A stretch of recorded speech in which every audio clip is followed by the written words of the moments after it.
Brought to you by DK Audio. Timekeepers, The First Flight by S.J. King. Read by Dion Mason. Chapter 1. Flying Back in Time. Yasmin battled to hold the joystick straight. The wind was pushing hard, and visibility was bad.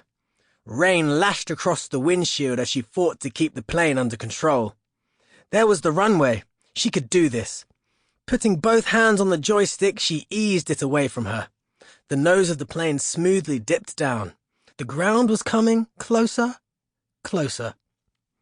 She felt a gentle bump as the wheels touched down. It was a perfect landing. Smiling to herself, Yasmin took off her headset and shook out her hair. She had always wanted to fly, and now she had. Well, almost. This was just a flight simulator at an air show near her home in Karachi, Pakistan. And she hadn't really been battling the elements, but it felt like she had, and that's what counted. One day I'll do it for real, she thought to herself as she opened the flight simulator door.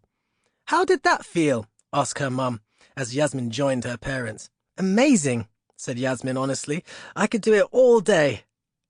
Her dad smiled and took her hand. There are some wonderful planes here, Yasmin. You're going to love it. We've just got time to see some exhibits before the air display. There were planes on display from the whole history of human flight. They stood proudly around the hangar with big signs that told the visitors all about them. There was a British Spitfire from World War II and one of the earliest jet aeroplanes. There were biplanes with their 2 sets of wings and a great bulky bomber painted with camouflage. Yasmin ran among them, reading about their histories and imagining herself behind the controls up in the sky.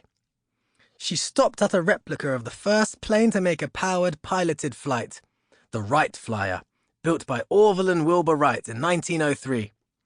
Yasmin closed her eyes and imagined how it must have felt to be the first people in the world to make a flight like that, not gliding, but real, actual flying. She suddenly felt a whirring on her wrist. She glanced down at her special Timekeepers watch.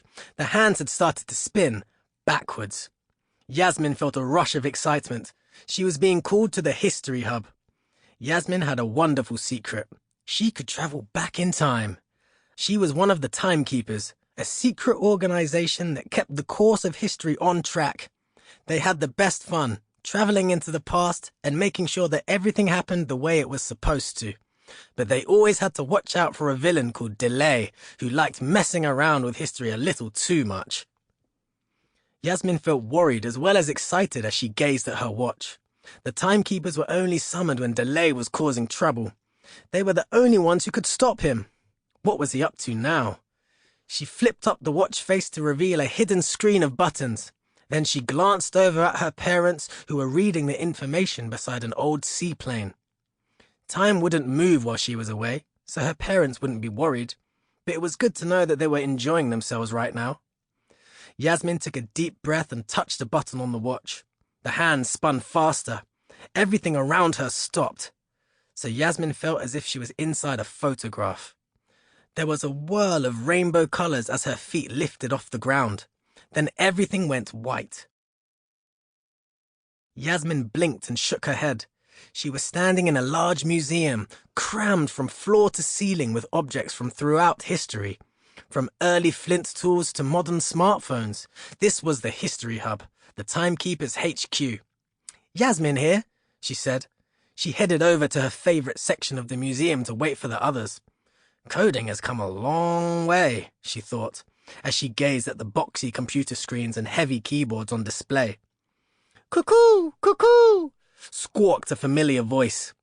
Yasmin glanced up at the large clock on the wall. It had a swinging pendulum and was decorated like a gingerbread house. Just above the clock face there was a door, and out of the door peeped a little bird sitting on a comfy nest. Yasmin smiled. Hi, Tempo. Tempo ruffled her striped feathers. Cuckoo! She said again. Flashes of light began to appear all around Yasmin as the other Timekeepers arrived. Luke here, called a tall boy in a beautiful handmade poncho. Luke loved fashion. Yasmin never knew what he would be wearing from one mission to the next. A girl in paint-spattered overalls appeared. Hannah here. Hannah was the Timekeepers' art expert. Jackson here. A boy arrived in a cloud of white flour, waving his hand and coughing a little. He was still wearing his baking apron. Sarah here. Sarah was a girl whose pockets bristled with pens and notebooks. She knew about the authors and poets of the past. Rosa here. Rosa wiped her hands down her brightly coloured football kit. From the look of her, she had been in the middle of a match. A boy adjusted the guitar slung over his shoulder and smiled amiably at the others. Kingsley here. Minjun here. And sticky, Minjun declared. Gingerly holding his latest model between two fingers, a freshly glued plane. The Timekeepers gathered around the display case in the centre of the museum. Whatever appeared inside would give them a clue about their next adventure. Sample complete. Ready to continue?